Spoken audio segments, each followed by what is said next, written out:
قرآن کریم میں اللہ تعالیٰ ارشاد فرماتے ہیں اللہ ولی الذین آمنوا، اللہ ان لوگوں کا دوست ہے جو ایمان لائے۔ اللہ ان لوگوں کا دوست ہے، مددگار ہے جو لوگ ایمان لائے۔ یخرجہم من الظلمات الی النور، اللہ ان کو اندھیروں سے روشنی کی طرف لے کر آتا ہے۔ یخرجہم من الظلمات، اللہ ان کو اندھیروں سے نکالتا ہے، الی النور، روشنی کی طرف۔ والذین کفروا، اور وہ لوگ جو کافر ہیں، اولیاؤہم الطاغوت، ان کا دوست طاغوت ہے، شیطان ہے۔ اور وہ کیا کرتے ہیں؟ یخرجونہم من النور الی الظلمات، وہ روشنی سے اندھیرے کی طرف لے کر جاتے ہیں۔ اللہ تعالیٰ کیا کرتے ہیں؟ اندھیرے سے روشنی کی طرف، اور شیطان کیا کرتا ہے؟ روشنی سے اندھیرے کی طرف۔ اللہ تعالیٰ کے فرماتے ہیں اولئک اصحاب النار، یہ جہنمی لوگ ہیں جو روشنی سے اندھیرے کی طرف جاتے ہیں۔ یہ کیا ہیں؟ جہنمی لوگ ہیں۔ ہم فیہا خالدون، اور یہ ہمیشہ ہمیشہ جہنم میں رہیں گے۔ قرآن کریم کی سورہ ابراہیم کا جو آغاز ہوتا ہے نا، الف لام را کتاب انزلناہ الیک لتخرج الناس من الظلمات الی النور، اللہ تعالیٰ فرماتے ہیں یہ کتاب ہے جو ہم نے آپ پر نازل کی ہے، لتخرج الناس من الظلمات الی النور، تاکہ آپ لوگوں کو اندھیروں سے روشنی کی طرف نکالیں۔ یہ کتاب ہم نے کیوں نازل کی؟ تاکہ آپ لوگوں کو اندھیروں سے روشنی کی طرف نکال کر لائیں۔ اس سے کیا معلوم ہوتا ہے؟ قرآن کریم کی اور کئی آیات میں بھی یہ مفہوم بیان ہوا ہے۔ اس سے یہ معلوم ہوتا ہے کہ اللہ کے رسول صلی اللہ علیہ وسلم جو دین ہمیں دے کر گئے ہیں، یہ روشنی ہے۔ یہ کیا ہے؟ روشنی ہے، نور ہے۔ اور حضور علیہ السلام کے دنیا میں تشریف لانے سے پہلے دنیا میں جو نظام موجود تھے وہ کیا تھی؟ تاریکیاں تھیں۔ وہ کیا تھے؟ اندھیرے تھے۔ یعنی حضور کے آنے سے پہلے لوگ اندھیرے میں تھے، تاریکی میں تھے، گمراہی میں تھے، اور حضور کے آنے کے بعد لوگوں کو ہدایت ملی، روشنی ملی۔ اس روشنی کا یہ مطلب تو نہیں نا کہ حضور کے آنے سے پہلے دنیا میں سورج نہیں نکلتا تھا، ایسا تو نہیں ہے۔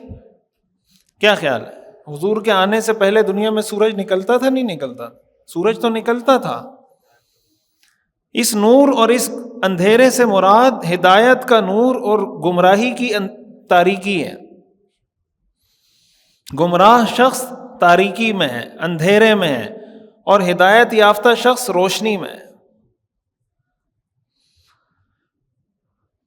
اب اس کو سمجھنا اس لیے ضروری ہے کہ آج میں نے پچھلے بیان میں بھی یہ بات عرض کی تھی کہ آج جو اصل مسئلہ ہے مسلمانوں کو جو پیش آ رہا ہے وہ نظریات کا ہے، عقیدے کا ہے۔ عقیدہ ٹھیک ہوگا تو عمل ٹھیک ہوگا، عقیدہ ٹھیک نہ ہو تو عمل کی کوئی حیثیت نہیں ہے آخرت میں۔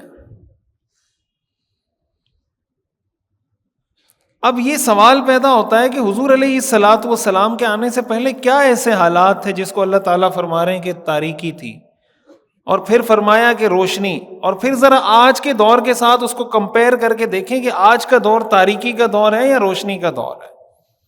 اس لیے کہ ہم نے تو آج عمل کرنا ہے نا، ہم نے تو آج 2024 میں عمل کرنا ہے قرآن پر، حدیث پر، تو ہمیں یہ دیکھنا ہوگا کہ اندھیرا کیا ہے اور روشنی کیا ہے۔ اسی سے ہم الگ کریں گے، سیگریگیٹ کریں گے، فرق کریں گے کہ یہ اندھیرا ہے، اس سے بچنا ہے، یہ روشنی ہے، اس کی طرف جانا ہے۔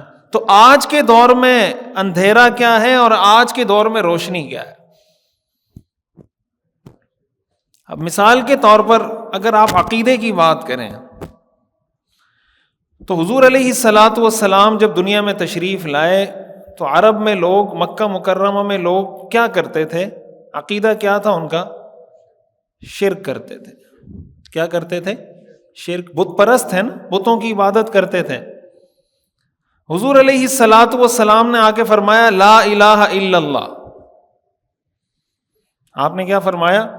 لا الہ الا اللہ. آپ نے سارے بتوں کی نفی کر دی.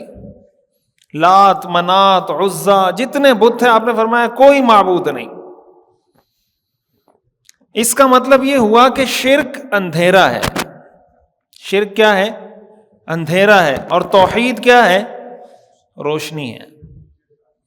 شرک اندھیرا ہے اور توحید روشنی ہے. تو آج اگر کوئی آدمی شرک کرتا ہے، اگر کوئی آدمی شرک کرتا ہے، اللہ کے ساتھ کسی کو شریک ٹھہراتا ہے، اللہ کے سوا کسی کے سامنے سجدہ کرتا ہے، اللہ کے سوا کسی کو خیر و شر کا مالک سمجھتا ہے، اللہ کے سوا کسی کو مشکل کشا حاجت روا سمجھتا ہے، وہ اندھیرے میں ہے روشنی میں ہے؟ بولیں، وہ اندھیرے میں ہے. اس لیے کہ اسی اندھیرے سے نکالنے کے لیے اللہ کے رسول دنیا میں تشریف لائے تھے. حاجات پوری والا، عزت ذلت دینے والا، خیر و شر کا مالک، رزق کا مالک اللہ ہے. اللہ کے رسول صلی اللہ علیہ وسلم نے آ کے دنیا کو اس اندھیرے سے نکالا. اور کتنا آپ کو ریزسٹنس کرنی پڑی، کتنی مزاحمت کا سامنا ہوا. آپ کو ایسے تو نہیں نکالا دنیا کو. آپ حضور علیہ الصلاۃ والسلام کو ستایا گیا یا نہیں؟ تکلیفیں دی گئی نہیں دی گئیں؟ بنیادی مسئلہ کیا تھا؟ بنیادی مسئلہ عقیدہ توحید سے تھا. آپ نے ساری تکلیفیں برداشت کی، اپنا نظریہ نہیں چھوڑا. اس کا مطلب یہ ہوا کہ روشنی توحید میں ہے اور گمراہی اور تاریکی شرک میں ہے. جو مشرک ہیں وہ تاریکی میں ہے، جو موحد ہے وہ روشنی میں ہے. جو مشرک ہے وہ، یہ باتیں سمجھنا اس لیے ضروری ہے کہ آج جب ہم دین کی بات کرتے ہیں نا، آج کے دور کو ترقی یافتہ دور کہا جاتا ہے. ہمارے ذہن میں یہ ہوتا ہے کہ ترقی یافتہ دور کا مطلب یہ کہ ہر چیز میں ہم ترقی کر رہے ہیں. تو ترقی بہت ساری چیزوں میں ہو رہی ہے، لیکن اس کا یہ مطلب نہیں کہ ہم ہر چیز میں ترقی کر رہے ہیں. بہت ساری چیزوں میں ہم پیچھے جا رہے ہیں. میں آپ کو وہی بات مثالوں سے سمجھانا چاہتا ہوں.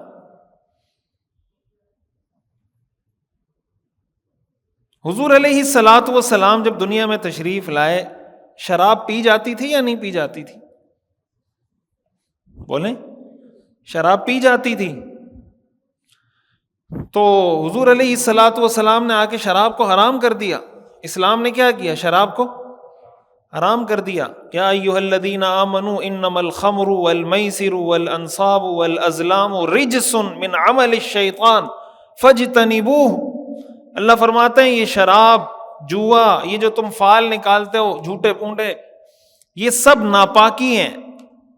فاجتنبوہ، اس سے اجتناب کرو. انما یرید الشیطان ان یوقع بینکم العداوۃ والبغضاء. شیطان یہ چاہتا ہے کہ تمہارے درمیان دشمنی پیدا کرے. تو حضور علیہ الصلاۃ والسلام نے آ کے جب شراب کو حرام کیا، آپ نے روایات سنی ہوں گی کہ مدینہ کی گلیوں میں شراب ایسے بہہ رہی تھی جیسے پانی بہہ رہا ہوتا ہے. مدینہ کی گلیوں میں شراب ایسے بہہ رہی تھی جیسے پانی بہہ رہا ہوتا ہے. تو شراب کیا ہو گئی؟ حرام ہو گئی. اس کا مطلب یہ ہوا کہ شراب تاریکی تھی یا روشنی تھی؟ شراب نوشی کیا تھی؟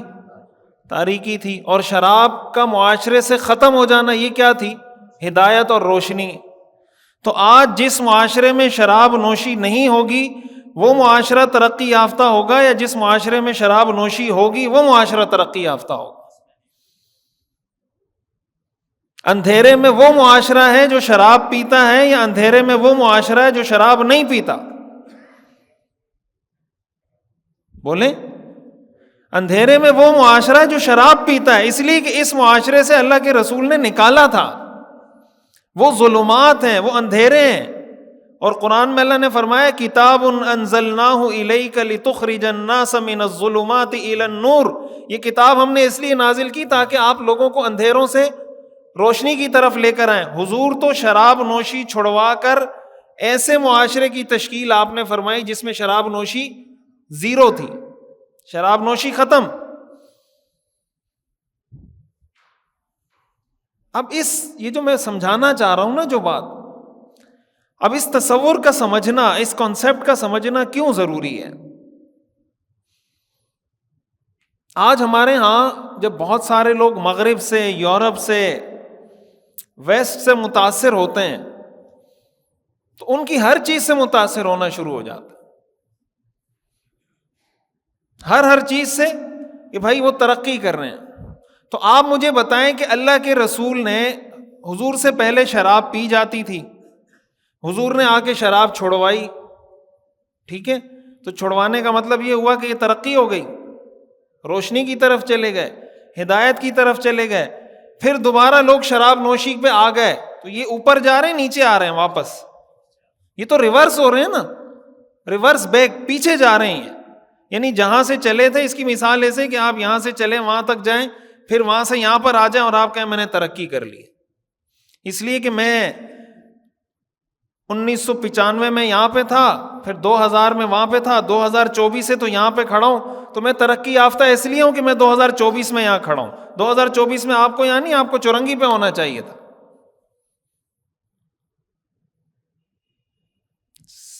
سمجھ آ رہی بات؟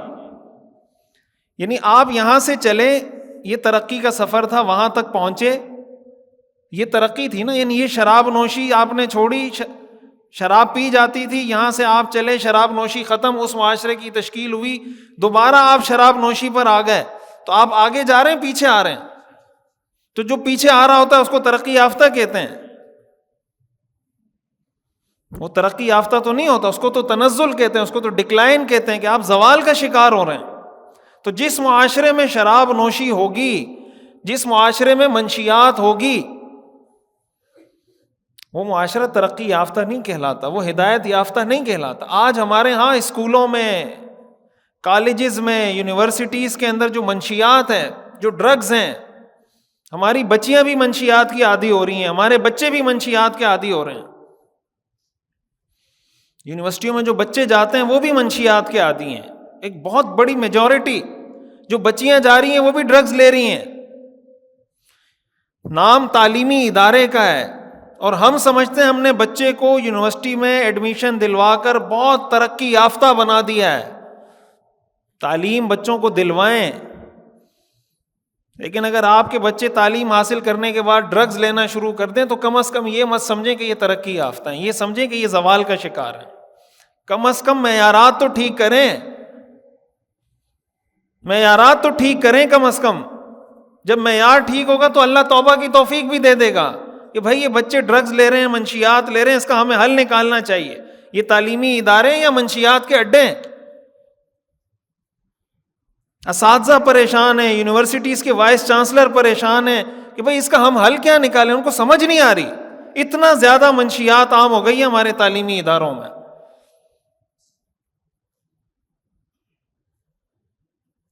حضور علیہ الصلاۃ والسلام جب تشریف نہیں لائے تھے تو اس معاشرے میں زنا عام تھا نا۔ معاشرے میں روم اور فارس کے جو حالات ہم پڑھتے ہیں اس کے اندر آپ کو بہت تفصیل ملتی ہے کہ کس طریقے سے عورت کو ایک پبلک پراپرٹی سمجھا جاتا تھا، پبلک پراپرٹی سمجھا جاتا تھا، روم کے اندر بھی، فارس کے اندر بھی۔ تو روم اور فارس کے لوگ تاریکیوں میں تھے نا، اللہ کے رسول صلی اللہ علیہ وسلم نے آ کے زنا کو کیا قرار دیا؟ حرام۔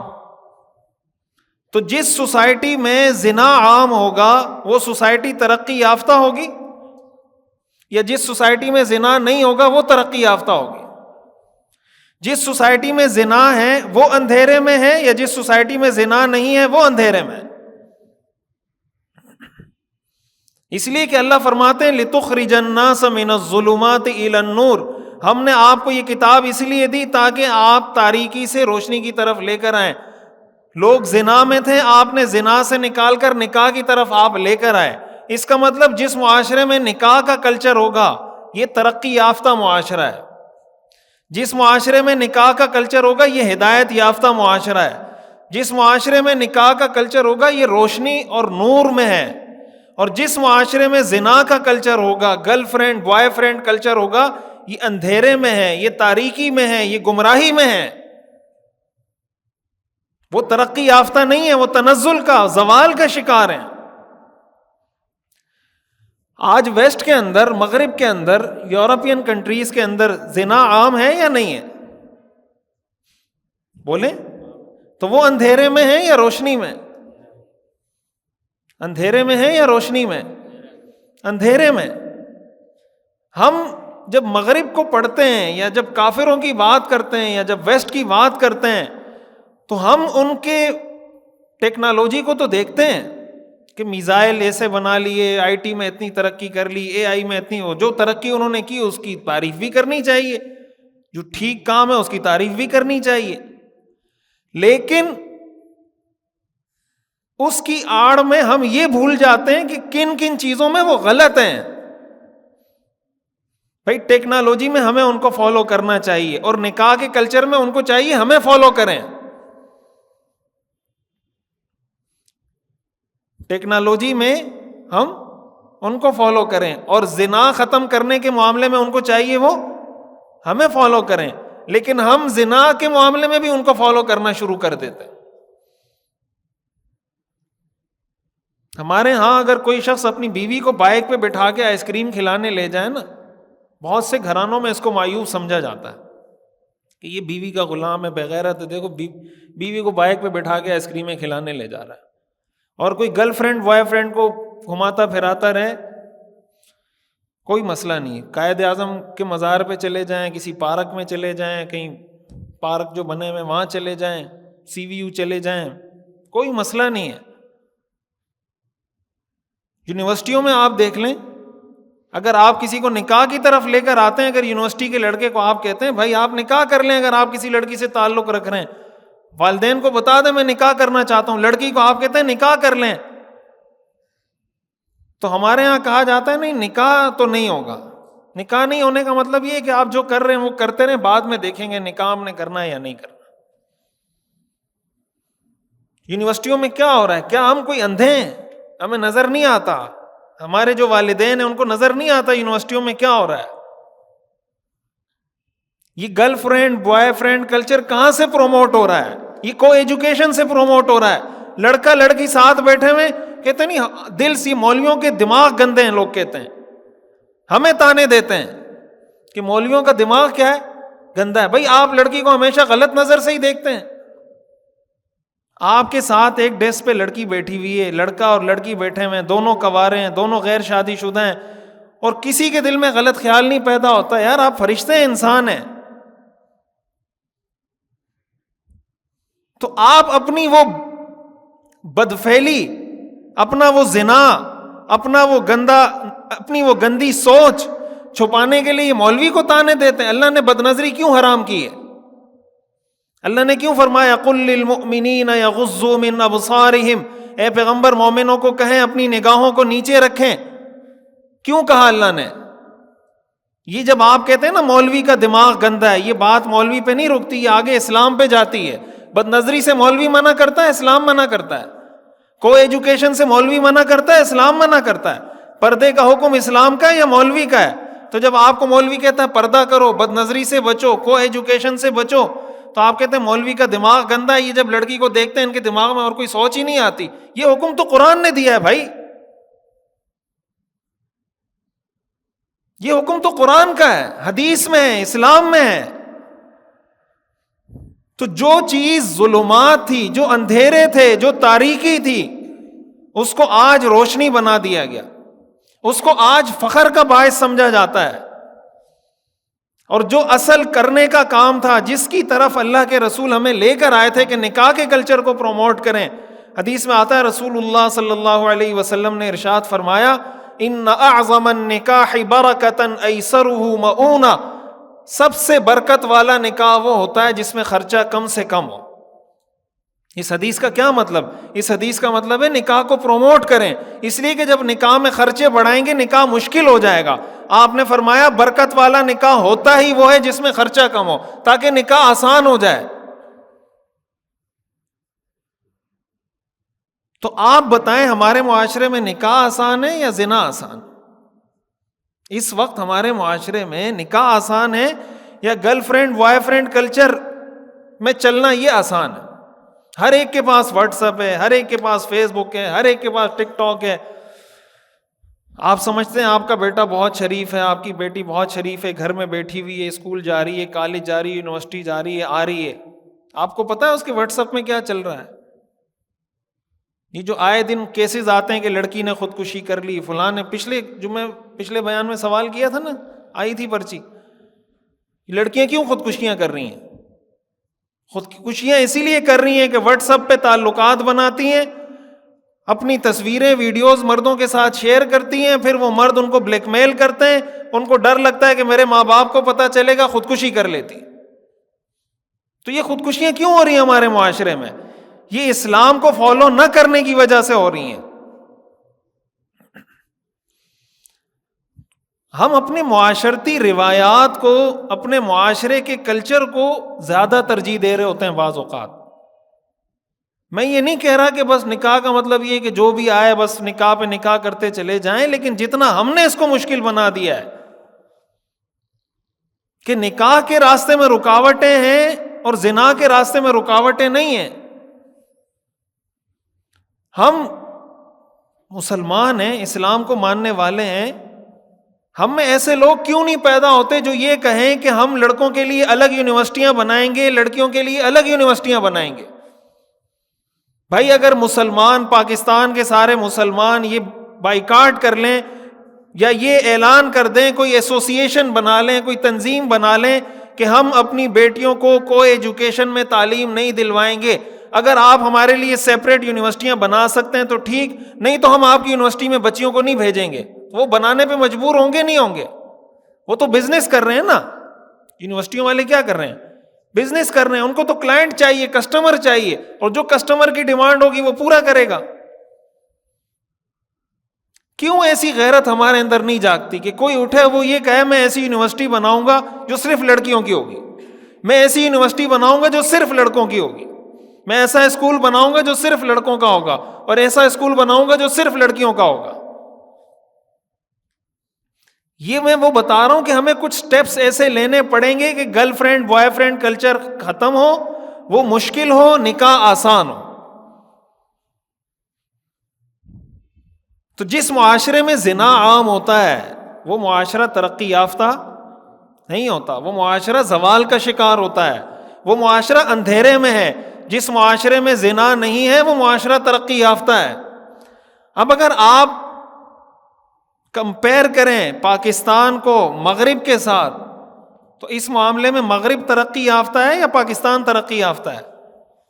بولیں، پاکستان کیا ہے؟ ہمارے منہ سے تو یہ لفظ بھی نہیں نکلتا کہ پاکستان ترقی یافتہ۔ اتنا اپنے ملک کی ہم برائیاں بیان کرتے ہیں ہر وقت۔ یہاں زنا زیادہ ہے یا یورپ میں زیادہ ہے؟ بولیں، یورپ میں زیادہ ہے، تو پاکستان اچھا ہے یا یورپ اچھا ہے اس حوالے سے؟ تو اس پہ اللہ کا شکر ادا کرنا چاہیے کہ اللہ نے ہمیں ایسا ملک دیا ہے جہاں پہ زنا کم ہے۔ تو کبھی ہم نے اس پہ اللہ کا شکر ادا کیا ہے؟ کبھی ہم نے اس کو اس پوائنٹ، اس لیے کہ ہمارا سارا دماغ مٹیریلسٹک اپروچ ہے، ہماری پیسہ، مادیت، ٹیکنالوجی، دنیا، شہرت، لگژری لائف اسٹائل، گاڑی، بنگلہ، یہ ہمارا تصور ہے ترقی یافتہ ہونے کا۔ یہ چیزیں منع نہیں ہیں، لیکن ان چیزوں پہ کمپرومائز کر کے نہیں۔ اگر کوئی معاشرہ زنا کر کے ترقی کرتا ہے اور زنا کر کے وہ مالدار رہتا ہے، بغیر زنا کے غریب رہتا ہے، اللہ کو وہ غریب معاشرہ پسند ہے، امیر زنا والا معاشرہ اللہ کو پسند نہیں ہے۔ یہ ہمارے معیارات ہیں۔ کسی معاشرے میں زنا نہیں ہوتا لیکن وہ لوگ غریب ہیں، دوسرے معاشرے میں زنا ہوتا ہے لیکن وہ لوگ امیر ہیں۔ اللہ کو کون لوگ پسند ہیں؟ یہ غریب، یا اللہ کو یہ غریب پسند ہے؟ ہاں، اگر کوئی امیر بھی ہے اور زنا بھی نہیں ہے تو اور اچھی بات ہے۔ اس کا تعلق غربت یا امیری کے ساتھ نہیں ہے کہ آپ غریب ہیں تو اللہ کو ناپسند ہیں، امیر ہیں تو اللہ کو پسند ہیں، یا اس کا عکس ہو۔ تو اسلام اس لیے آیا کہ ظلمات سے، اندھیروں سے روشنی کی طرف لے کر آئے۔ تو اسلام نے زنا کو ختم کیا۔ تو جس معاشرے میں زنا ختم ہوگا وہ معاشرہ روشنی میں ہوگا، جس میں زنا ہوگا وہ معاشرہ اندھیرے میں ہوگا۔ تو ہمیں یہ دیکھنا چاہیے کہ اگر ہم اندھیرے کی طرف بڑھ رہے ہیں تو ہمیں اس کے آگے رکاوٹیں کھڑی کرنی چاہیے. اسلام پر آج جتنے اعتراضات ہوتے ہیں، یہ آج کے دور میں ایتھیزم کا، مٹیریلزم کا، نیچرلزم کا، ایگنوسٹکزم کا، ڈیزم، جو نظریات دنیا میں اس وقت موجود ہیں، خدا کا انکار، آخرت کا انکار، تقدیر کا انکار، جتنے عقائد آج موجود ہیں، ہم یہ سمجھتے ہیں یہ بھی بہت بڑا مغالطہ ہے. ہم یہ سمجھتے ہیں کہ آج مغرب نے اپنی عقل استعمال کی، لاجک استعمال کی، فلسفی استعمال کی، اور ساری ریشنل جتنی چیزیں تھیں سب استعمال کر کے ایک نظریہ کھڑا کیا ایتھیزم کا، خدا کے انکار کا. آج کا نوجوان، جب ہمارے نوجوان الحاد کی طرف جا رہے ہیں، خدا کا انکار کر رہے ہیں، وہ اس کو ترقی یافتہ عقیدہ، ترقی یافتہ نظریہ سمجھتے ہیں کہ یہ دنیا کے سارے عقل مند لوگوں کی آخری جو سوچ یا آخری نتیجہ سارے عقل مندوں نے نکالا ہے، وہ یہ نکالا ہے معاذ اللہ کہ خدا کا وجود نہیں ہے. وہ یہ سمجھ رہا ہوتا ہے. بات سمجھ میں آ رہی ہے؟ قرآن کریم میں آتا ہے، حضور علیہ الصلاۃ والسلام کے جو دشمن تھے نا، ان دشمنوں میں ایک اسود بن مطلب بھی تھا. قرآن کریم میں آتا ہے کہ وہ یہ کہا کرتا تھا، ما ہی الا حیاتنا الدنیا نموت ونحیا وما یہلکنا الا الدہر. وہ یہ کہا کرتا تھا کہ ہم زندہ ہوتے ہیں، مرتے ہیں اسی دنیا کی زندگی میں، اور ہمیں نہیں مارتا مگر زمانہ. ما یہلکنا الا الدہر، ہمیں نہیں مارتا مگر زمانہ. زمانہ مارنے کا مطلب یہ کہ یہ جو آپ کہتے ہیں کہ اللہ نے پیدا کیا، اللہ مارے گا، اللہ پھر پیدا کرے گا، ایسا کچھ بھی نہیں ہے. یہ تو بس دنیا کا نظام ہے، جو نیچرلزم ہے نا، کہ یہ دنیا خود بخود بنی، خود بخود چل رہی ہے. ڈارونزم ہے، بندر تھا، بندر سے انسان بنا، فلاں فلاں. وہ بھی یہی کہتا تھا، اور یہ قرآن میں ذکر ہے کہ بھائی یہ خود دہر اسی سے دہریہ ہے. دہریہ اسی کو کہتے ہیں جو اللہ کے وجود کا انکار کرتا ہے. اسی کو آج ایتھیسٹ کہتے ہیں کہ بھائی یہ دنیا خود بخود چل رہی ہے، بس یہی دنیا کی زندگی، آخرت واخرت کچھ نہیں، بس مریں گے تو مٹی ہو کے ختم. سورہ یاسین کی جو آخری آیات ہے نا، سورہ یاسین کی، اللہ تعالیٰ فرماتے ہیں اولم یر الانسان انا خلقناہ من نطفۃ، کیا انسان یہ بات نہیں سمجھتا کہ ہم نے اس کو ایک نطفے سے پیدا کیا، فاذا هو خصیم مبین، پھر اب کھل کر جھگڑا کرتا ہے، ہمارے ساتھ جھگڑا کرتا ہے، ہمارے ساتھ لڑتا ہے. وضرب لنا مثلا، ہمارے بارے میں باتیں بناتا ہے. ونسی خلقہ، اپنی پیدائش کو بھول گیا. اللہ فرماتے ہیں ہم نے اس کو پیدا کیا، اب وہ کیا کرتا ہے، ضرب لنا مثلا، ہمارے بارے میں باتیں بناتا ہے. ونسی خلقہ، قال، اور کہتا ہے من یحیی العظام وہی رمیم، ان ہڈیوں کو کون پیدا کرے گا بوسیدہ ہو جانے کے بعد. اللہ فرماتے ہیں قل، آپ کہہ دیجئے، یحییھا الذی انشأھا اول مرہ، ان ہڈیوں کو وہ پیدا کرے گا دوبارہ جس نے تمہیں عدم سے وجود دیا تھا. جب تم نہیں تھے تو تمہیں پیدا کیا تھا، اب تو پھر ہڈیاں موجود ہیں، پہلے تو ہڈیاں بھی موجود نہیں تھی. یعنی اگر انسانوں کی بنسبت دیکھیں تو دوبارہ وہ کام کرنا کیا ہوتا ہے، آسان ہوتا ہے. پہلی دفعہ اللہ فرماتے ہیں جب میں نے پہلی دفعہ پیدا کر دیا تو دوسری دفعہ پیدا کرنا کیا مشکل ہے. تو اللہ فرماتے ہیں آپ ان کو کہیں قل یحییھا الذی انشأھا اول مرہ، جس نے پہلے پیدا کیا تھا وہ دوبارہ پیدا کرے گا. وہو بکل خلق علیم، اور وہ پیدا کرنے کے سارے طریقے جانتا ہے، کس کو کیسے پیدا کرنا ہے. تو یہ نظریہ قرآن نے آج بیان کیا ہے. یہ قرآن آج نازل ہوا ہے، یہ تو 1450 سال پہلے نازل ہوا تھا. تو 1450 سال پہلے نازل ہونے کا مطلب یہ ہے کہ اس زمانے میں ایسے لوگ تھے جو آخرت کا انکار کرتے تھے، اس زمانے میں ایسے لوگ تھے جو خدا کا انکار کرتے تھے. تو آج اگر کوئی آدمی خدا کا انکار کرتا ہے وہ ترقی یافتہ ہے، وہ عقل کی معراج کو پہنچا ہوا ہے، یا وہ گمراہی میں ہے. جس گمراہی سے اللہ کے رسول نے 1450 سال پہلے آ کے نکالا تھا اور بتایا تھا کہ اللہ ہے، عقیدہ تقدیر ہے، آخرت ہے، مرنے کے بعد زندہ ہونا ہے، جزا و سزا کا نظام ہے، جنت جہنم ہے. یہ سارے عقائد اللہ کے رسول نے 1450 سال پہلے ثابت کیے. آج اگر کوئی شخص ان عقائد کا انکار کرتا ہے وہ آگے جا رہا ہے یا پیچھے آ رہا ہے؟ تو ہمارے نوجوان اس کو یہ سمجھتے ہیں کہ ہم پیچھے آ رہے ہیں یا یہ سمجھتے ہیں کہ ہم آگے جا رہے ہیں؟ ہمارے نوجوان تو اس کو ترقی کی معراج سمجھتے ہیں کہ آج انسان کی عقل جس انتہا پہ پہنچی ہے اس عقل کی انتہا اور معراج یہ ہے کہ بھائی بس یہ دنیا خود بخود چل رہی ہے، اور اسی سے بچانے کے لیے اللہ کے رسول آئے تھے۔ لِتُخْرِجَ النَّاسَ مِنَ الظُّلُمَاتِ إِلَى النُّورِ، اللہ فرماتے ہیں یہ کتاب ہم نے آپ پہ اس لیے نازل کی تاکہ آپ لوگوں کو ان اندھیروں سے اللہ کے رسول نے نکالا تھا۔ آج اگر انسانیت دوبارہ ان اندھیروں میں جا رہی ہے تو اس انسانیت کو ہم یہ نہیں کہیں گے کہ یہ ترقی یافتہ ہے، اس انسانیت کو ہم یہ کہیں گے کہ یہ زوال کا شکار ہو رہی ہے۔ معاشی نظام، حضور علیہ الصلاۃ والسلام جب تشریف لائے اس وقت سودی معاملات ہوتے تھے نہیں ہوتے تھے؟ سود کا نظام تھا نا، اسی لیے تو سود کی آیات نازل ہوئی۔ اگر سود نہیں تھا تو آیات کہاں سے نازل ہوئی؟ سود کی آیات کیوں نازل ہوئی؟ کہ اس معاشرے میں سودی نظام تھا، غریب کا استحصال ہوتا تھا۔ اللہ نے فرما دیا کہ سود لینے کی اجازت، یا ایھا الذین آمنوا لا تأکلوا الربا اضعافا مضاعفا، اے ایمان والو دگنا چگنا سود مت کھاؤ۔ اور اللہ نے فرمایا علم کہ اگر تم باز نہیں آتے فأذنوا بحرب من اللہ ورسولہ، اللہ اور اللہ کے رسول کے ساتھ اعلان جنگ کر دو۔ اس زمانے کے کافر کہتے تھے انما البیع مثل الربا، کہ کاروبار اور سود میں کیا فرق ہے؟ آپ کسی کو 100 روپے دیں اور اس سے 10 روپے سود لیں اور 100 روپے انویسٹ کریں اور اس پہ 10 روپے کمائیں، نتیجے میں کوئی فرق ہے؟ کوئی فرق ہے؟ 100 روپے بزنس میں انویسٹ کریں اور 10 روپے کمائیں تو ٹوٹل کتنے ہو جائیں گے؟ 110۔ اور 100 روپے کسی کو سود پر دیں اور 10 روپے لیں تو ٹوٹل کتنے ہو جائیں گے؟ 110۔ کیا دونوں ایک جیسے ہیں؟ دونوں کا حکم ایک ہے، ایک حلال ہے اور ایک حرام ہے۔ وہ کہتے تھے انما البیع مثل الربا، کیا فرق ہے؟ نتیجہ تو سیم ہے۔ کاروبار سے بھی آدمی پروفٹ کماتا ہے، سود میں بھی آدمی کو انٹرسٹ ملتا ہے، نتیجہ تو سیم ہے۔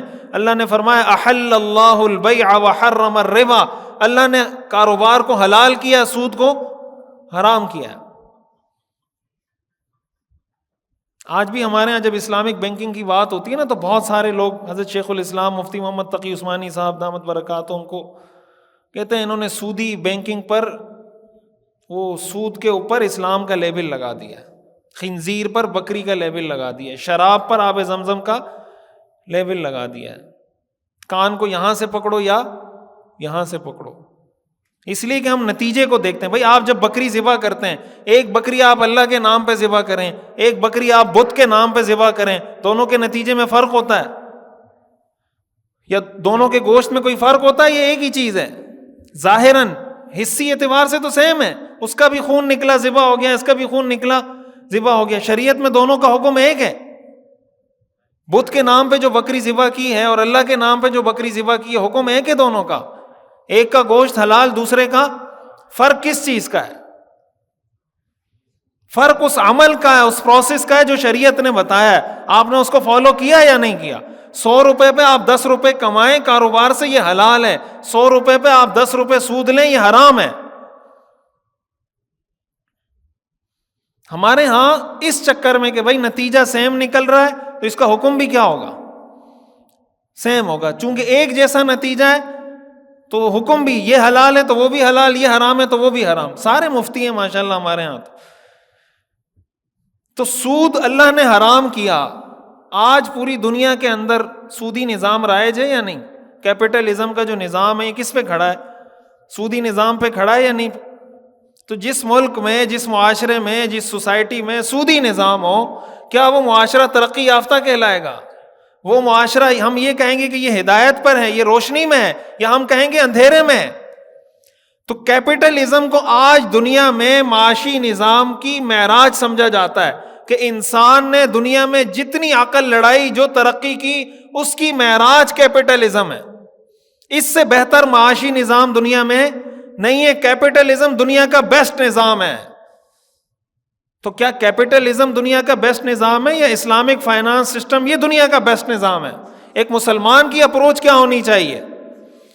مسلمان کی اپروچ یہ ہونی چاہیے کہ دنیا کا بیسٹ معاشی نظام اسلامک معاشی نظام ہے، اسلامک فائنانس سسٹم ہے، کیپٹلزم یہ اسلام کا معاشی نظام نہیں ہے۔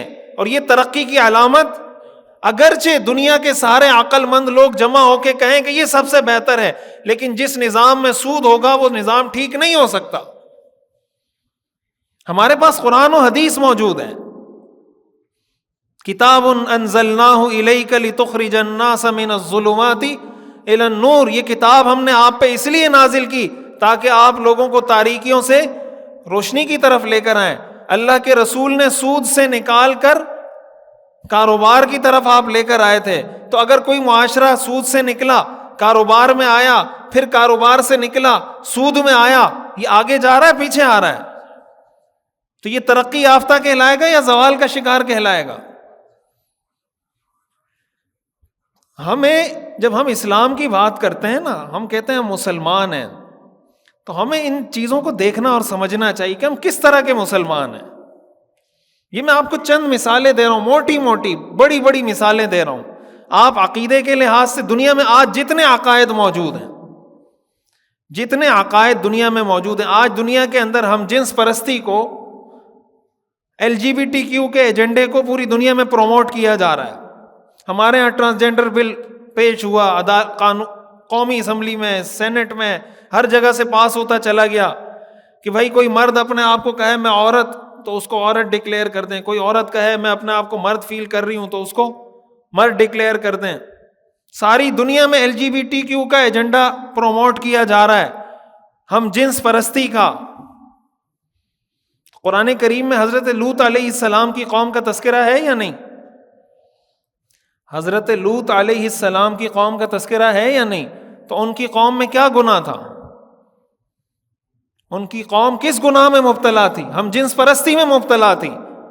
تو اللہ کے رسول نے قرآن جب نازل ہوا تو قرآن میں حضرت لوط علیہ السلام کا قصہ کیوں ذکر کیا گیا؟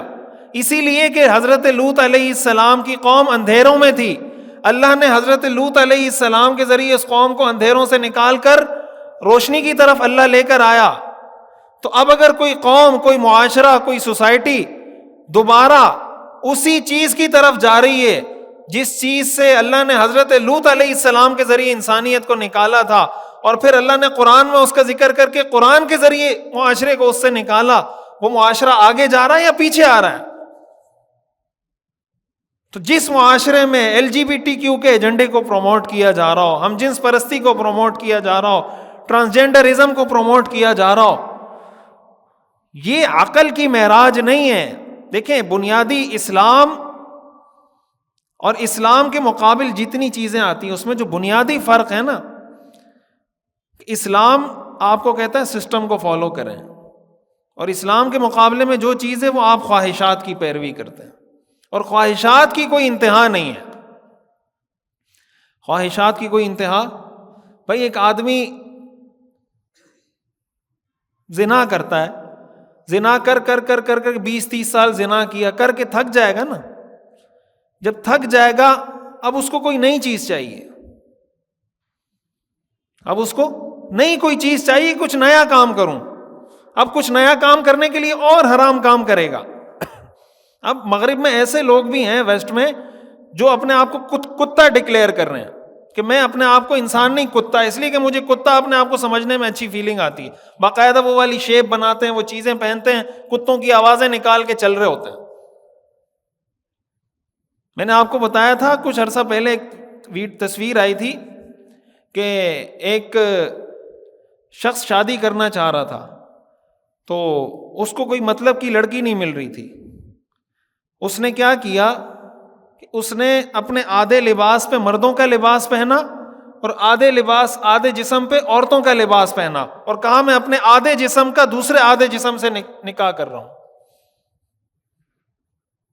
یہ عقل میں آتی ہے بات؟ ہمارے لوگ کہتے ہیں وہ عقل کی معراج پہ پہنچے ہوئے ہیں، یہ عقل ہے ان کی،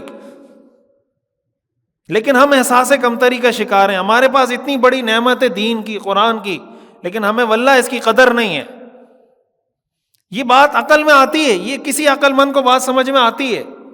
آج میں نے پڑھا پاکستان کے اندر طلاق سیلیبریشنز کی پارٹیز منائی جا رہی ہیں، طلاق کو سیلیبریٹ کیا جا رہا ہے. آج یہ ارواح کی خبر تھی کہ طلاق مہندی مارکیٹ میں آ گئی ہے.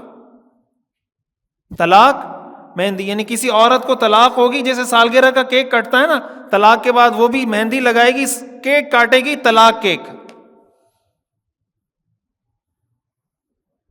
یہ عقل ہے. اس معاشرے کو ہم فالو کر رہے ہیں، اس معاشرے کو ہم سمجھتے ہیں چاند پہ پہنچ گئی. لوگ ہمیں تانے دیتے ہیں دنیا چاند پہ پہنچ گئی، اور مولوی صاحب ابھی تک بتاتا ہے شلوار ٹخنوں سے اوپر رکھو اور شلوار ٹخنوں سے. چاند پہ تو پہنچے ہیں، حرکتیں تو دیکھیں ان کی. چاند پہ پہنچنے کی تو ہم نے نفی نہیں کی، ان کی ٹیکنالوجی سائنس کی تو نفی نہیں کی. تو آپ مجھے بتائیں، شریعت میں حکم ہے کہ کسی عورت کو طلاق ہو جائے، وہ عدت میں میک اپ نہیں کر سکتی، سرخی نہیں لگا سکتی، بن سنور نہیں سکتی، عدت میں رہنا ہے اس کو. ہمارے ہاں اس کے لیے طلاق مہندی آ گئی کہ جیسے ہی طلاق ہو آپ مہندی لگانا شروع کریں، میک اپ کرنا شروع کریں، کیک منگوائیں، سیلیبریشن کریں. جو چیز شریعت میں غم کا استعارہ تھی، غم کی علامت ہے، اتنا بڑا رشتہ. حدیث میں آتا ہے شیطان اپنا تخت لگاتا ہے اور شیطان کے جو چیلے ہیں ان سے پوچھتا ہے آج تم نے کیا کیا. ہر ایک آ کے رپورٹ پیش کر رہا ہوتا ہے، کہتا ہے کوئی خاص کام نہیں کیا. کوئی کہتا ہے میں نے اس سے نماز چھڑوا دی، کوئی کہتا ہے میں نے یہ گناہ کروا دیا، یہ گناہ کروا دیا. ایک آ کے کہتا ہے کہ میں نے میاں بیوی میں تفریق کروا دی. شیطان اس کو گلے سے لگاتا ہے کہ تم نے کام کیا ہے.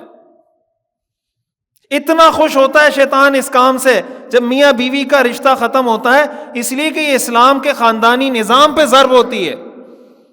شیطان اس عمل سے اس لیے خوش ہوتا ہے کہ یہ اسلام کے خاندانی نظام کو ہٹ کرتا ہے یہ کام.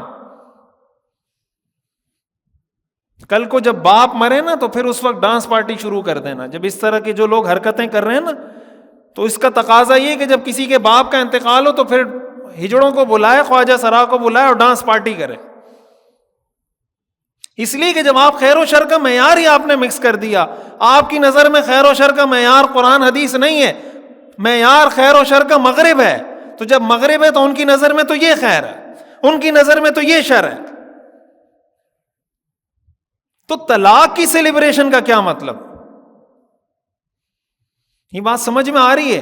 خواہشات کی کوئی انتہا نہیں ہے. اب دیکھیں، پہلے انہوں نے کہا مرد کو آزاد کریں، عورت کو آزاد کریں، مرد بھی جاب کرے، عورت بھی جاب کرے، عورت مرد کے شانہ بشانہ کھڑی ہو جائے. یہ سب خواہشات کی. پھر عورت کو جناب پروڈکٹ کا حصہ بنایا، اس کو پبلک پراپرٹی بنایا، اشتہارات میں لگایا، ساری خواہشات پوری ہو گئیں. خاندانی نظام کو توڑا، girl friend boy friend culture کو عام کیا. اب کیا کریں؟ اب یہ کریں کہ طلاق پہ سیلیبریشن شروع کریں. اب پتہ نہیں اس کے بعد کیا ہوگا.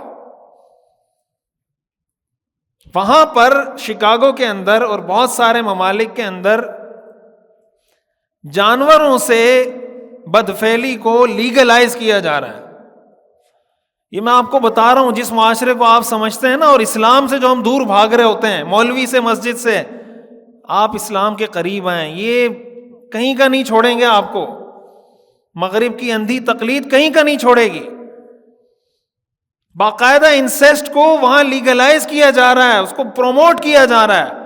انسان سے انہوں نے کتا بنا دیا، بندر بنا دیا، گدھا بنا دیا، زیبرا بنا دیا.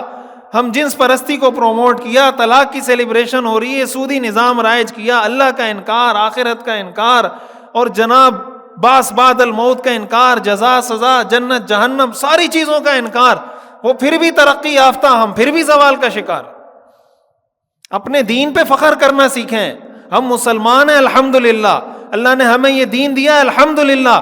ایسا دین، ایسا نظام، ایسا سسٹم دنیا میں کسی کے پاس نہیں ہے. ٹھیک ہے ہم غریب سے ہی، ہمارے پاس پیسہ نہیں، ہم مقروض ہیں، ہمارے معاشی حالات ٹھیک نہیں، سیاسی حالات ٹھیک نہیں، لیکن الحمدللہ اتنے گرے ہوئے نہیں ہیں.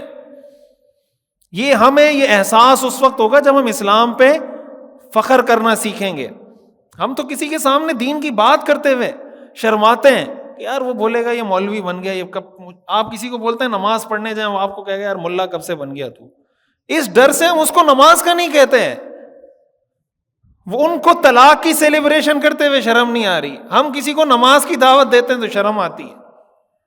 تو اسلام پہ فخر کرنا سیکھیں. اور یہ بات اچھے طریقے سے سمجھنی چاہیے کہ وہ آدمی روشنی میں ہے، وہ آدمی ترقی یافتہ ہے جو اسلام پر عمل کرتا ہے، جو اسلام والے عقائد رکھتا ہے، اور جو اسلام کے علاوہ کسی بھی عقیدے پر ہے وہ بہت پرانی دنیا میں رہتا ہے، بہت زوال کا شکار ہے۔ وہ اس دنیا میں رہتا ہے جس دنیا میں لوگ حضور کے آنے سے پہلے رہا کرتے تھے، اور حضور نے آ کے اس دنیا سے انسانیت کو نکالا تھا۔ آج کے دور میں اگر کوئی آدمی وہ حرکتیں کرتا ہے وہ جاہلیت کے دور میں رہتا ہے، وہ ترقی یافتہ نہیں ہے۔ یہ قرآن کریم کی اس آیت کا مطلب ہے، کتاب انزلناہ الیک لتخرج الناس من الظلمات الی النور، یہ کتاب ہے جو ہم نے آپ پہ نازل کی تاکہ آپ لوگوں کو اندھیروں سے روشنی کی طرف لے کر آئیں۔ اور یہی مطلب ہے قرآن کی اس آیت کا، اللہ ولی الذین آمنوا، اللہ ایمان والوں کا دوست ہے، یخرجہم من الظلمات الی النور، وہ ان کو اندھیروں سے روشنی کی طرف لے کر آتا ہے۔ والذین کفروا اولیاءہم الطاغوت، کافروں کا دوست طاغوت اور شیطان ہے، یخرجونہم من النور الی الظلمات، وہ روشنی سے اندھیرے کی طرف لے کر جاتا ہے۔ اولئک اصحاب النار، اللہ فرماتے ہیں یہ جہنمی ہیں، ہم فیہا خالدون، ہمیشہ ہمیشہ جہنم میں رہیں گے۔ اللہ تعالی ہمیں سمجھنے کی اور اسلام پر فخر کرنے کی توفیق عطا فرمائے۔ وآخر دعوانا ان الحمد للہ رب العالمین۔